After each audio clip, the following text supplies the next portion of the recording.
Hello, everyone. Thank you so much for joining. We're going to give it 30 more seconds or so before we get started. So excited to have you all here with us today as we talk about the AP CSA FRQs with our expert teacher trainer, Joe Thompson. So let's give it another 10 or 15 seconds while everybody gets in the room.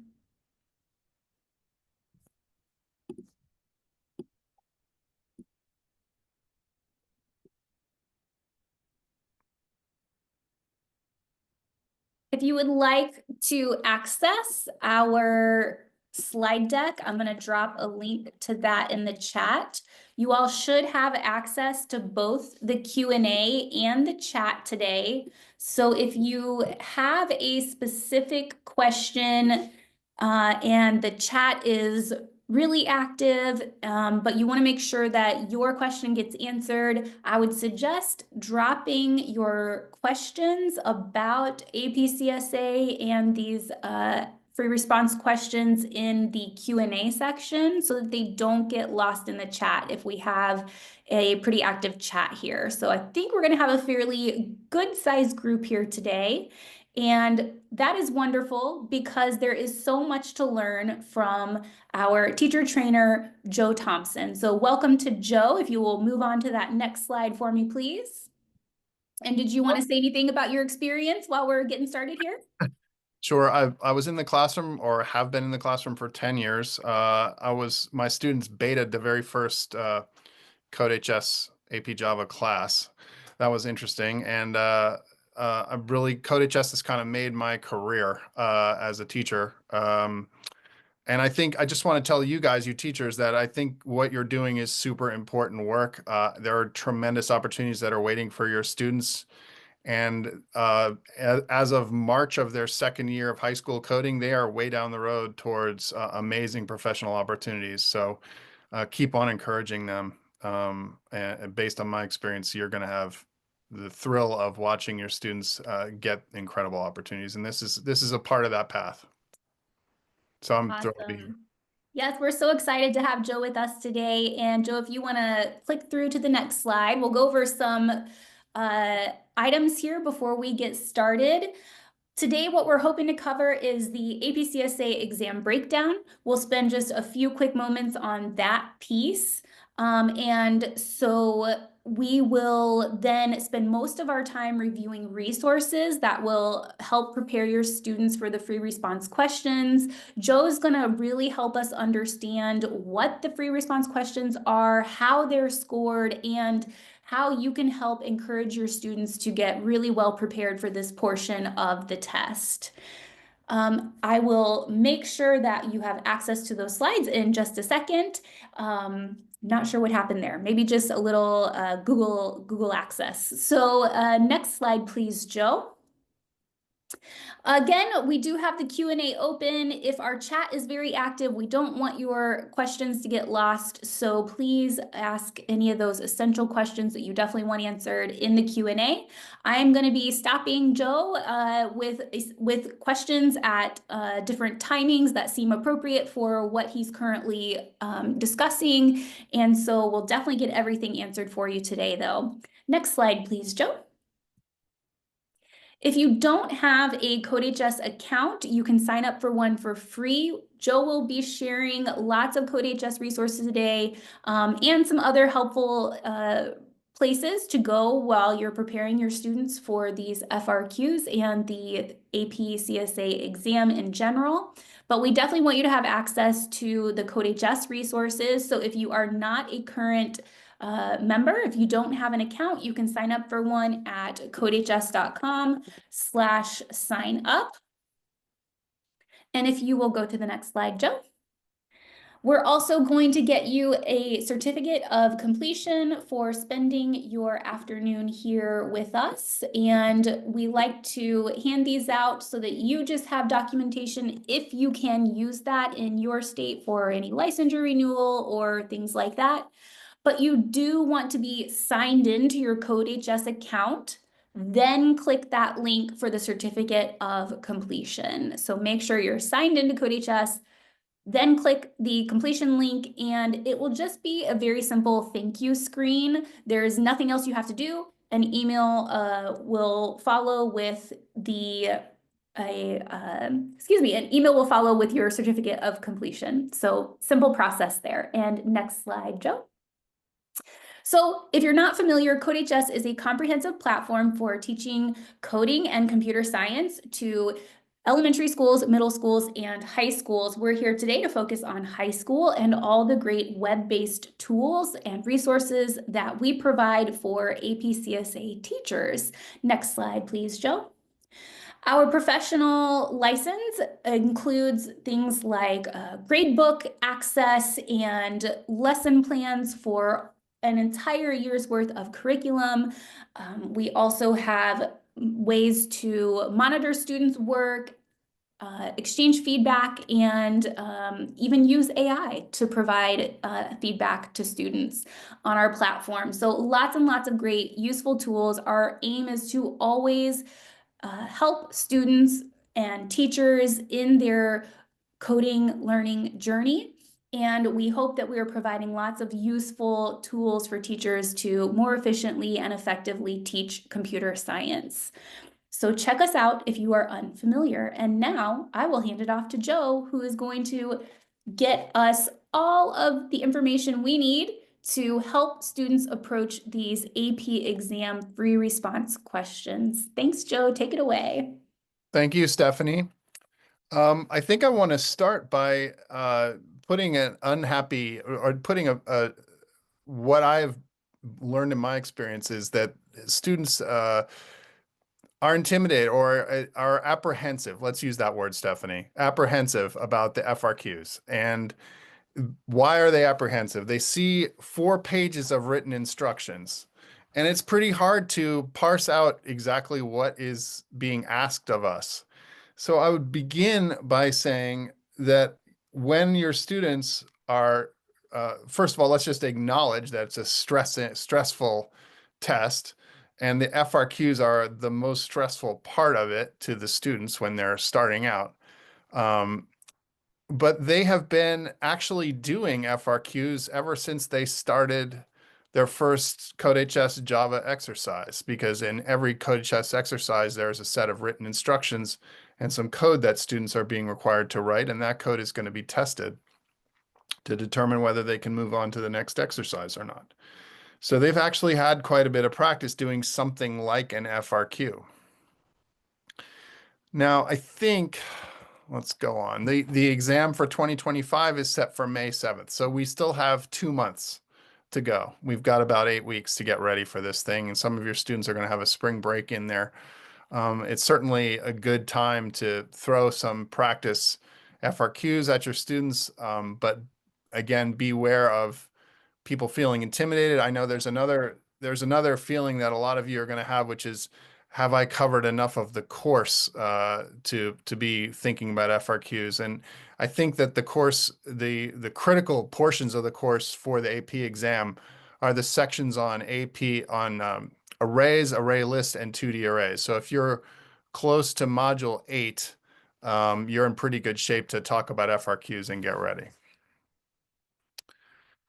All right, section 1 is a multiple choice portion of the exam, and that's going to be 40 questions. Each question is worth only 1 point. And students who are developing a strategy that leans heavily on success in the multiple choice are probably not realizing how difficult each multiple choice question is, or how much time it might take to get the right answer out of a couple of fairly similar looking answers.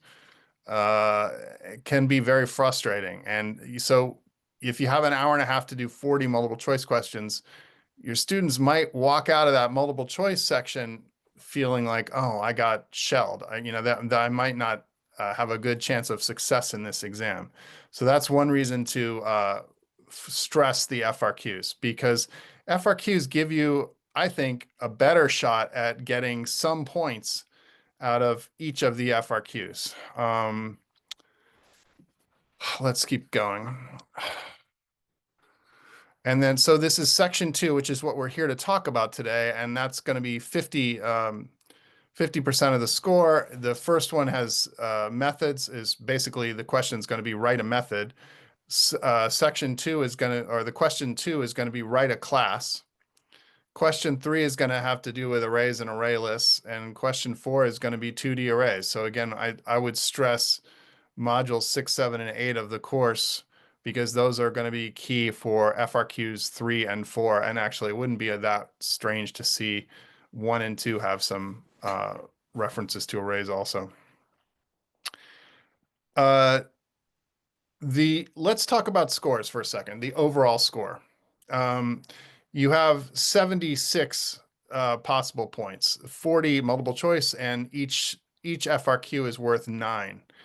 I have in front of me a breakdown of scores that give a 3, a 4, and a 5, and I would suggest to you all that you aim your kids at getting 3s and 4s.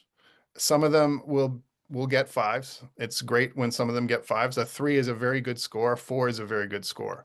To get a 3, you need between 31 and 43 points out of the 76. So if you have a pencil, make a note of that. And to get a 4, you need between 44 and 61 points. So in your classes, you probably want to talk about, how do I get somewhere between 31 and 61 points out of the 76 that are available? And to do that, and to take some of the pressure off yourself on the MCQs, on the multiple choice questions, you should be learning to get, some points out of each FRQ, and it's not that hard to do. If you're looking at it as a perfectionist and going, how do I get every point? How do I get 76 points? It's just not going to happen. If you go as a student, can I get 4, 5, 6 points out of each FRQ? Well, if you get 5 or 6 points out of the 9 that are available on each FRQ, you're looking at 20, which leaves you only 11 correct multiple choice questions away from a 3, a score of a 3. So that's success. A 3 or a 4 is success on this exam. And if I'm telling you that you can get half the points on an FRQ, and that would leave you in a great position with respect to the MCQs for a good score on the exam, that should make your students pretty interested in doing well on the FRQs. All right. CodeHS has a ton of resources, and there are a couple of other ones that are out there too. The most recent course, Nitro, is the course we're currently using, correct, Stephanie? And then we have these AP CSA review courses, which is more exercises and some quizzes. There's practice, there's question of the day, which I actually think is really good. And then the AP CSA FRQ Center. I also have used in the past AP Classroom, which has some nice, particularly beginning introductory FRQ type questions, and also a resource called CS Awesome. And that you get to that with csawesome.org. All right. So at the CodeHS AP CSA Hub, there's all kinds of resources there, including a digital textbook. It's terrific. There's a ton of stuff there. There's all kinds of CodeHS practice available.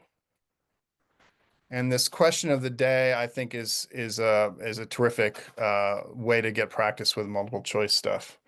Some of your kids are going to want to go get review books. I like them. I like the Barron's book. The Barron's book, I think, is the most popular one. I've also more recently liked to use the McGraw-Hill 5 Steps to a 5, it's called. And that's a nice, review with a lot of practice questions in it. So let's look at the CodeHS FRQ Center.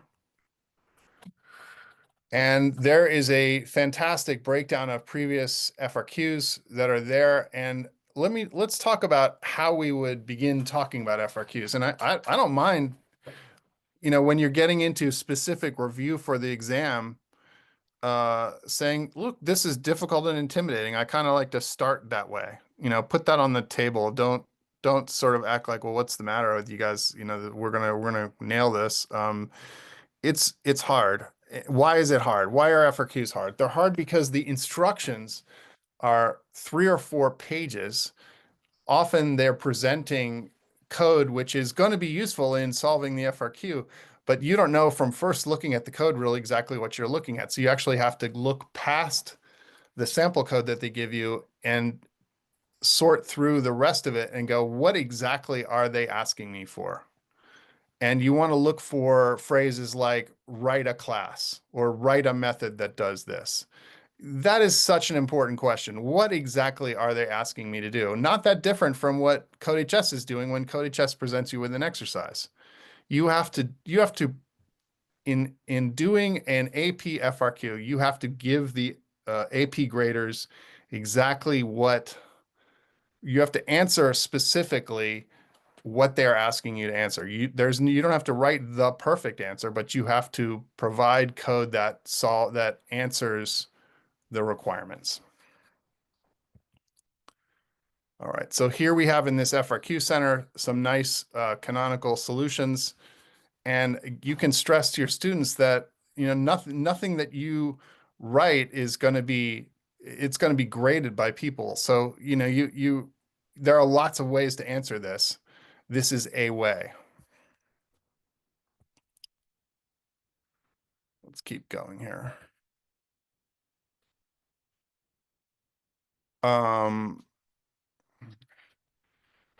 All right, so in these FRQs, this is a good slide actually, because you see here, this is A and B, write a method. So you're writing a method called get download, and another one called, and for part B, you're writing one called update downloads. And so right off the bat that you're going to write a method here, and you're going to use the parameters that they give you. Implement. Let's keep going here. I like this slide.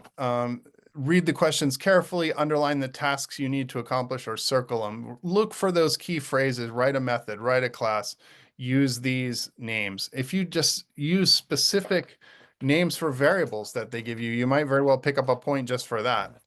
Err on the side of writing more. Don't be afraid to write down some stuff. You can even make mistakes and not lose points. So I'd sort of err on the side of writing a little more. You don't need to write comments, but you need to write code that answers the problem. Read through the preconditions and postconditions, I think, is a great bullet point there.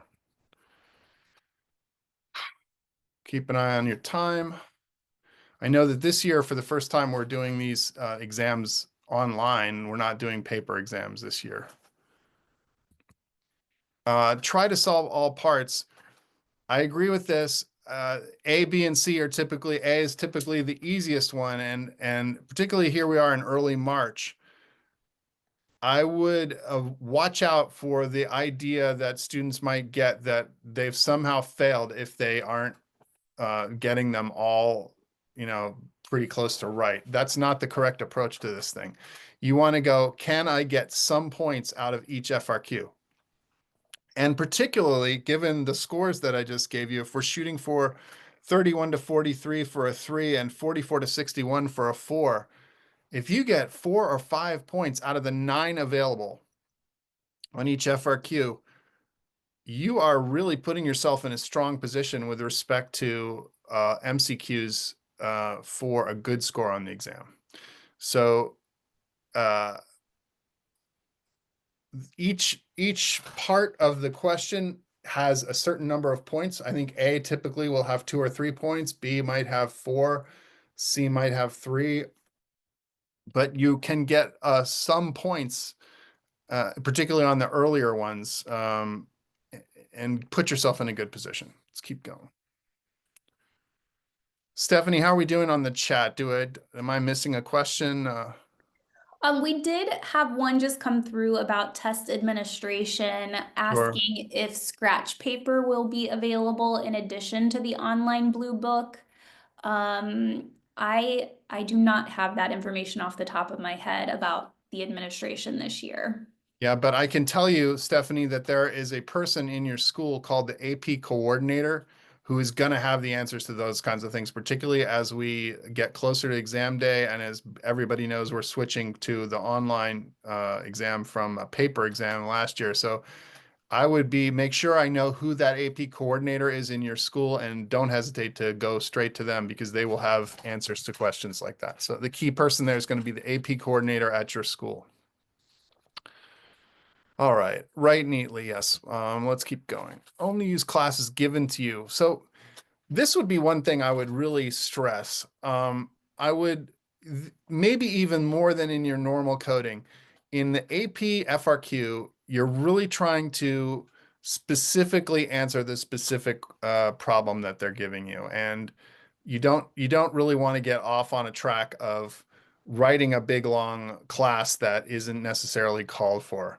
You want to write code that answers this. And the way I've dealt with it with my students is to tell them they will be reassured by this. You say, listen, these FRQs, you're going to write maybe 9, 10 lines of code to get 9 points. This is not a big, long, this is not code for an ATM that you're going to write. This is relatively straightforward code to get all the points. And you can get some points for just writing a couple lines of code. I mean, there's an FRQ I was just looking at where part A is write a method, and the method header is one line, and then there are two other lines inside brackets. And if you write those 3 lines of code, you get 3 points.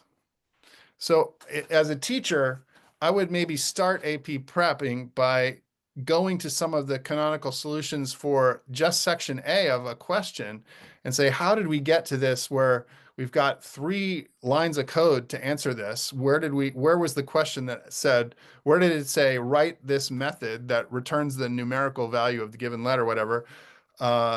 They find that in the directions for the sample question, and then they can see how that canonical answer worked. So they can sort of see themselves picking up some points for that question. And that's a whole lot better than, oh my God, I'm looking at 4 pages of instructions. I don't know how to even begin here. So you want them to go, I can get some points here, which they can. All right. So again, in part A, here's part A, 4 points, part B, 5 points. And it's broken down into subsections. So if you check for equality between the title from the list object and the title parameter, you get a point. If you access everything without going out of bounds, we all know about index out of bounds problems. You get a point, etc. So let's keep going. I would say you want to be banging on your kids about out of bounds errors because they're going to see it on questions 3 and 4, and maybe in other parts of the FRQs too. Extraneous code, we're not looking for war and peace here in code. We're looking for fairly simple, fairly limited number of lines of code. Make sure that your students declare local variables before they use them. And we want to destroy persistent data. Let's just keep going here.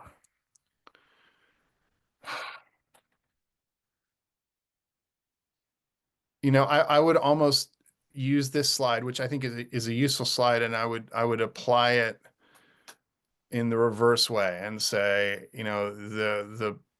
if you write some code, you're better off than not writing code. And yeah, there are penalties out there if you make a mistake, but in my experience, students come back to me and tell me how they got a 4 by writing code, not by being worried about whether or not they were going to get some stuff taken away. So there are definitely ways you can get penalized, but the bigger challenge is now in early March, the challenge is to have your students really engage with FRQs, have them taking practice FRQs and get some points. Tell them, look, I am not looking for you to do this question perfectly. I'm not looking, let's look at part A. How do we get the 3 points for part A?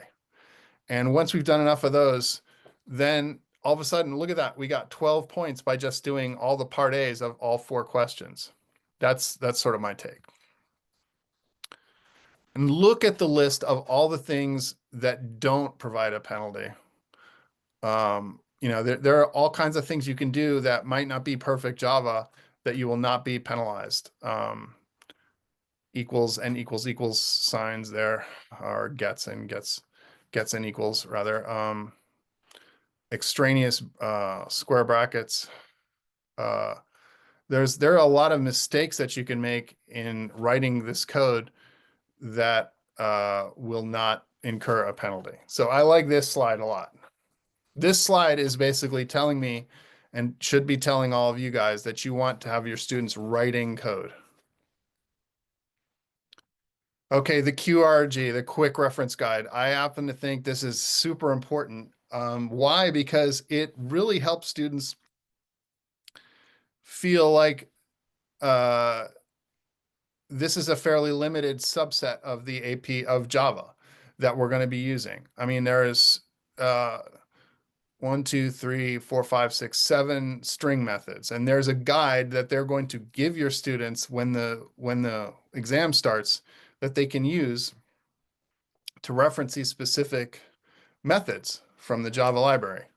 So I would actually Xerox this thing, pass it out at the beginning of class, and make sure that people are using it as we work through various questions and problems.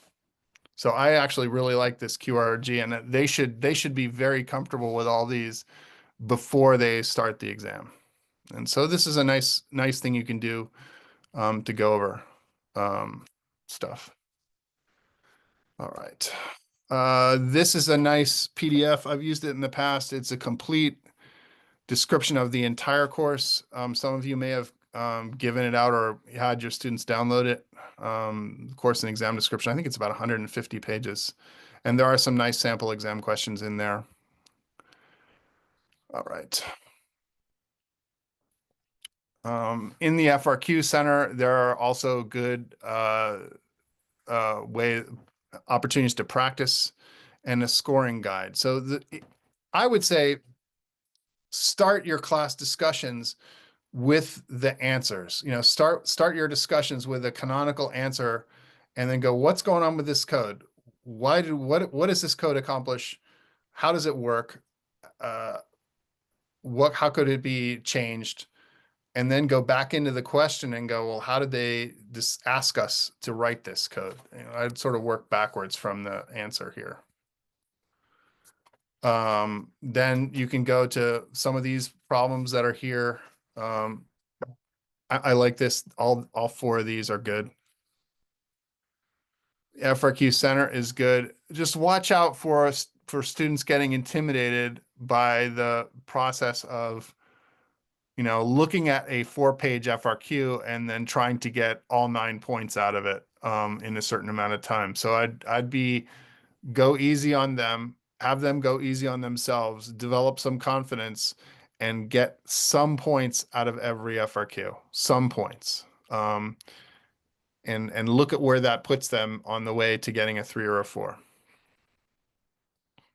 These are actual FRQs that are in the CodeHS FRQ AP Central. Getting back to the course again, modules 6, 7, and 8 are super important for the 3rd and 4th FRQ in the exam.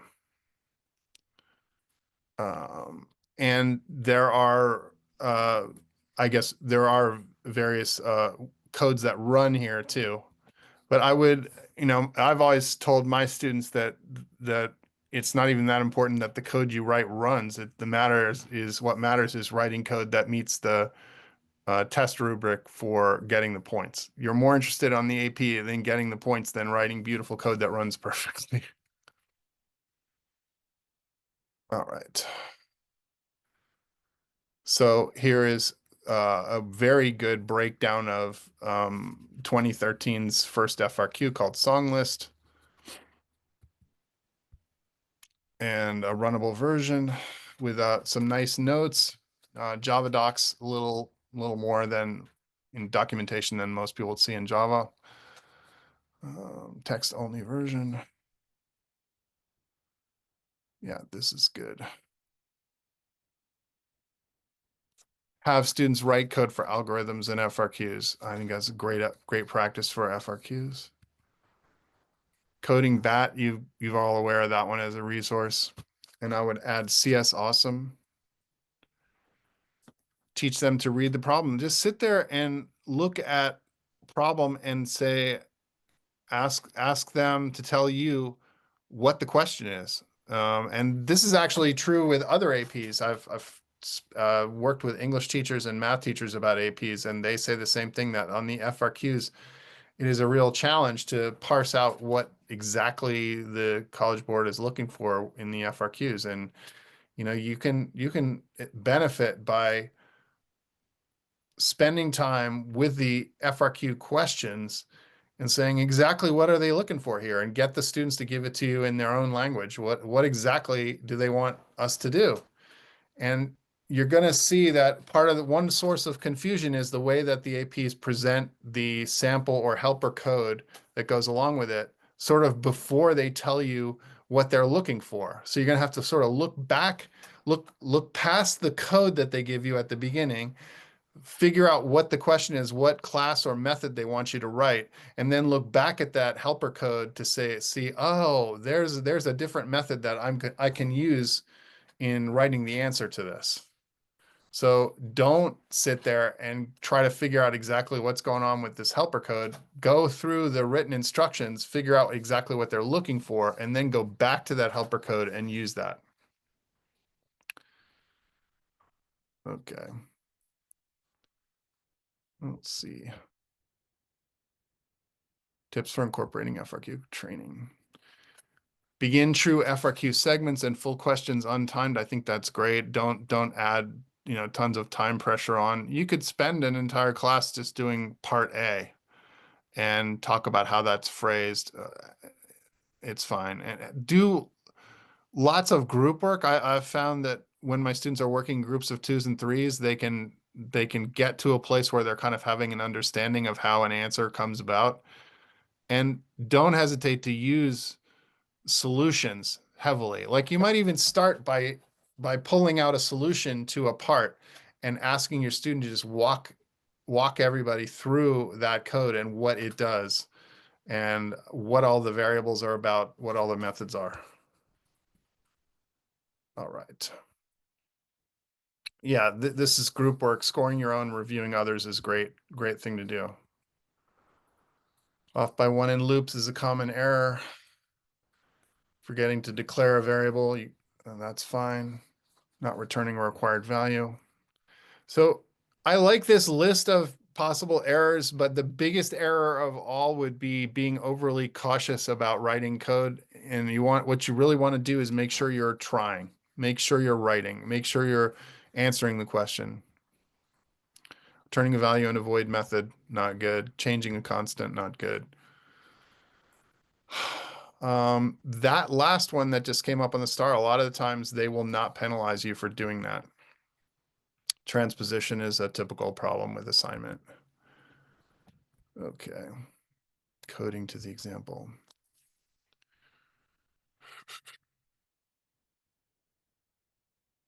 Let's just keep on going. Indentation really helps with code in general.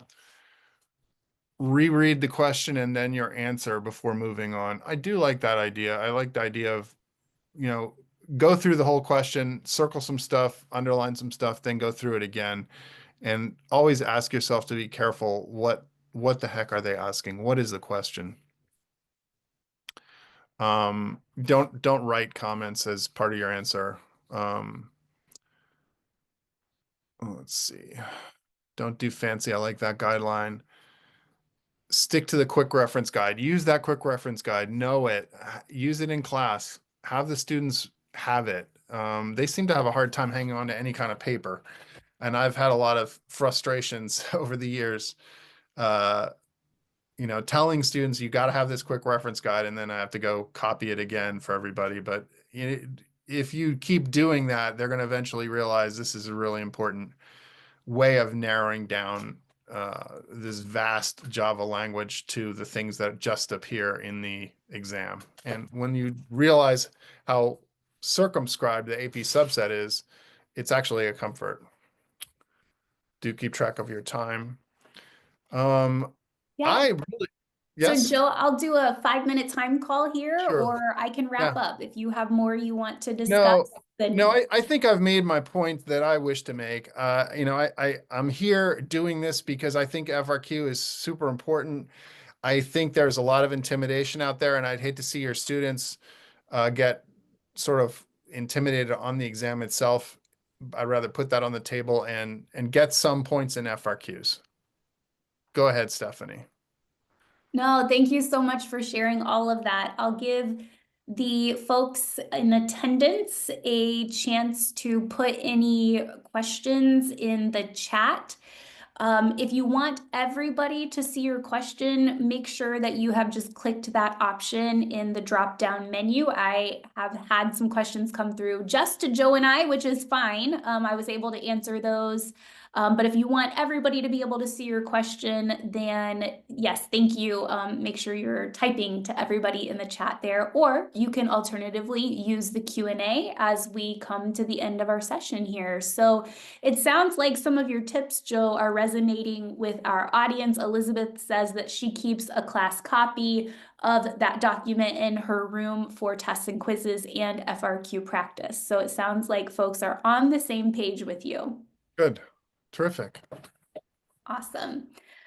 Well, if you have any remaining questions, attendees, go ahead and put those in the chat or in the Q&A. Otherwise, I will kind of slowly wrap us up here. And I do want to give you time, though, to ask any remaining questions while Joe is here with us, since he is such an amazing resource and experienced educator with this AP-CSA course.